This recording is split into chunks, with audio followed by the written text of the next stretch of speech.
გიორგი მერჩულეს შრომაი და მოღვაწება გრიგოლის არქიმანდრიტისაი.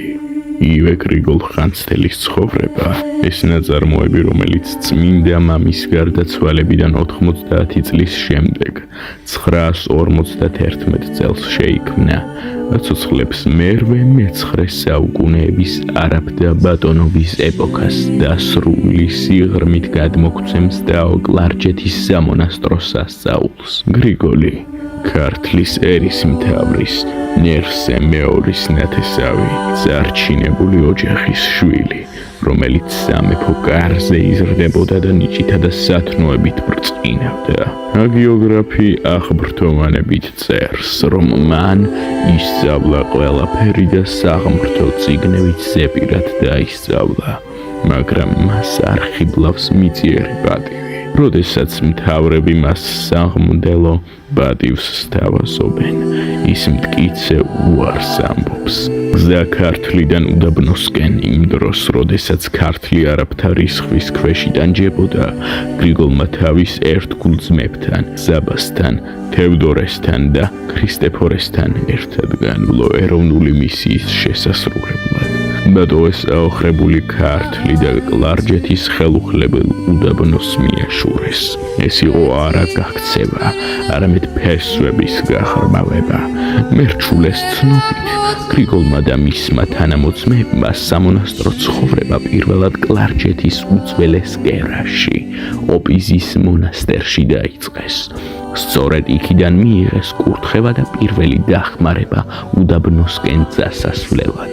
ის, ვინც ეცისა კაცი და ქვეყნის ანგელოზი იყო, დაუსახლებელ ველურ ბუნებაში, ხანძთაში, შატბერდში, ნეძვსა და უნათლის ვანში ღვთის ქალაქს აშენებს. მან დაუდო საფუძველი დაოკლარჯეთის სამონასტრო მშენებლობას, რამაც საქართველოს პოლიტიკურ გაერთიანებაში უდიდესი წვლილი შეიტანა. გარდა ამისა, მისი კურთხევით მისმა მოწაფემ საბამ ააშენა იშხნის დიდებული ტაძარიც. შემთხვევითი არ არის, რომ მე-9 საუკუნის 30-იან წლებში ის დაოკლარჯეთის მონასტერთა არქიმანდრიტად დაინიშნა.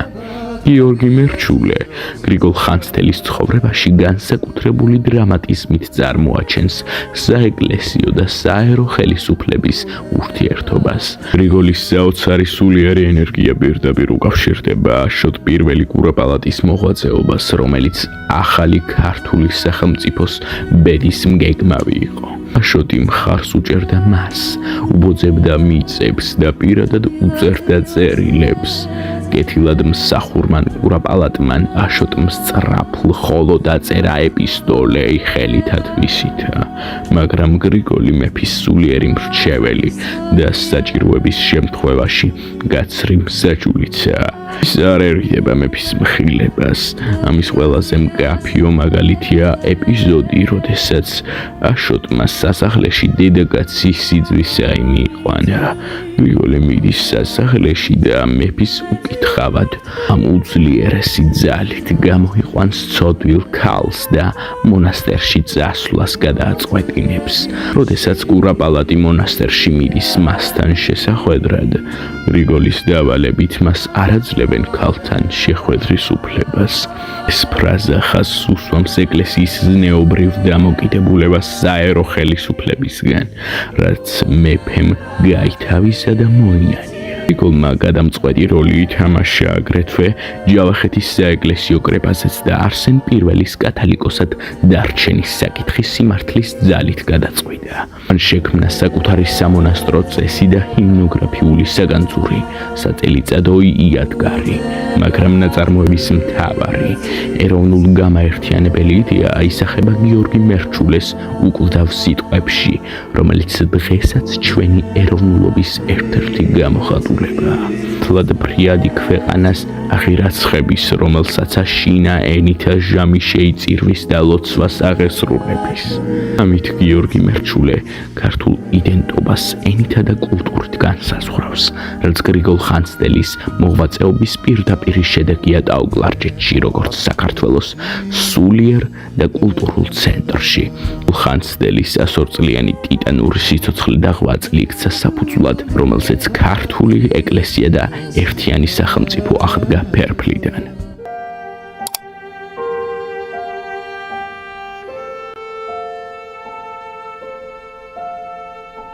სალამი შვილო ჩემო, დამლოცეთ წმინდაო მამაო, კურთხეულმცე ხარ ძეო, რამე თუ გზაი უფლისაი, მარტოდ გირჩევია მრავალთა ბრწყინვალება და მოგვეც გული შენი რაითა არა კაც და არამედ ღმერთსა მიენდოს სრულება იგი საღმრთოი, რომელსაც შენი თხოვ.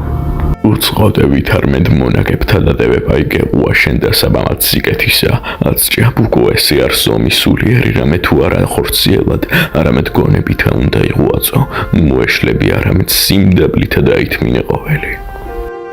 ვარმე ჭაბუკ სახელოვან და რომელსავ სტებრფრიად შეურაცხარს და ხაცად უეწიო და მოვკლა საბრკე არ სულისა ჩემისა და უკვე თუ ცუდად უკონ ვიქცე სახეთ ჩემდა სირცხვილ არს ჩემდა, არამედ აღთქუმაი მონაზონებისაი აც აღუსრულო უფალსა. მადლობა და ნახვამდის წმინდა მამაო, და ლოცვილი ყავ შვილო ჩემო.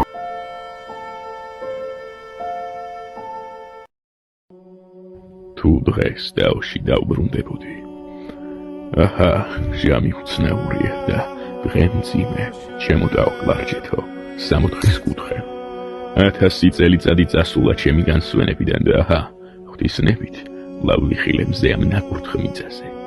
გული მიკვდება, სული მიმწინდება და თვალები ცრემლით მევსება. ეს ხომ ის მიწა, სადაც ქვაზე დავდე და ქართული სული დავამკვიდრე. ის ქვეშ არიან. მან ყრუს მოურჩინებელი ჭრილობა, ახლაკი საუკუნეთა შამთაცულამ დამიტოვა ეს სიმწარე. ტკივილით ახსილი ხილვა, ჩემი ხანძთისა, ჩემი პირველი სიყვარული, კვლავ დგას კლდეში გამოკვეთილი, მაგრამ მუნჯი და დათუმებული. მისი ქვის კედლები ახლა იმას კი არ შესთხოვენ უფალს, რასაც მე და ჩემი ძმები ქართლის გაბრწყინებას. არამედ დუმილი ყვებიან დაკარგულ დიდებას. ხედავ შატბერდს, იმ სავანეს, სადაც ქართული მწიგნობრობის მკვდარი ფესვი გაიგდა. ის გუმბათს ეტყობა საუკუნეთა ჯაფა და შენი კედლები კვლავ მიუყვებიან ქართველთა ლოცვას, მაგრამ შენი მირონის სურნელი სადღაც გაქრა. ოშკი, ჩემი გვირგვინე, უდიდესი ტაძარი, რომელიც ქართული ხუროთმოძღვრების გალობაა, გაოცებული დგას, როგორც მეფე ტახტის გარეშე. და ხახული, ჩვენი ხახული, მისი მთავარი ტაძარი, სადაც ღვთისმშობლის ხატი ბრწყინავდა. გადააქცეული, გული მეწურება, როგორც ძველი ღვინის ჭურჭელი. ახლა სხვათა სალოცავია, მაგრამ ვიცი, სული ქვისა და ქვა ლოცვას ინახავს. რა თქმა უნდა, ჩემი პირველი ნაბიჯი იქნებოდა ცრემლი და მუხლმოყრა. მიწაზე დავემხობოდი, სადაც ფეხი დავდგი. ჩემი ლოცვა იქნებოდა ცეცხლოვანი ხმალი, რომელიც სიყვარულის აღსადგენად იქნებოდა მიმართული. ვილოცებდი ყოველი ტაძრისთვის, რომელმაც შეინარჩუნა მეობა, თუნდაც მისი ფუნქცია შეცვლილი იყო. აგრეთვე დავიწყებდი მოგზაურობას არტანუჯის ციხიდან სოფელ-სოფელ. არტანუჯი, ეს გახლავთ ჩვენი სახელმწიფოებრიობის საკვანი. იქ სადაც აშოტ მეფის საფლავია, კვლავ უნდა აღორძინდეს. ვიწყებდი მალულად, ფარულად სწავლებას, ქართული ენის, ისტორიის და რაც მთავარია, მართლმადიდებლური რწმენის. ჩემ შემწყნარებლობისა და სიბრძნის გამოხატულება იქნება. არ შევებრძოლებოდი ახალ წესებს, ჩემსაც გავთესავდი მიწაში, რათა ამოზრდილიყო. ყოველ ქართველს, რომელსაც შევხვდებოდი, მოუწოდებდი არასდროს დავიწყებოდა ბანა, ოპიზა, პარხალი, ოთხთა და სხვანი. არტანუჯის სიმაგრე, ხახულის სილამაზე. მოუწოდებდი დაეცვათ და დაეფასებინათ ეს ნაგებობანი, როგორც სამშობლოს სხეულის ნაწილები. მე ვარ ბერი და ჩემი იარაღი ჯვარია. ვილოცებდი ხახულში მდუმარედ, რომ მისი ძველი საკურთხეველი კვლავ ქრისტეს სადიდებელს იტევდეს. დავჯდებოდი არტანუჯის ციხის კედელთან და შევაცქერდებოდი ჭოროხის დინებას, დროის სიმბოლოს. უგალობებდი ოშკის ნანგრევებს, რათა მათმა გამოძახილმა სიჩუმე დაარღვიოს. ჩემი ამოცანა იქნებოდა, მიუხედავად იმისა, რომ ეს მიწა დღეს საქართველოს ტერიტორია არ არის. იგი კვლავ ქართულ სულს ეკუთვნოდეს. თუ სული ცოცხალია, ტერიტორიაც დაგვიბრუნდება. ქართული ლოცვა ისმის ამ მიწის ქვეშ და უკლარჯეთი ცოცხალია.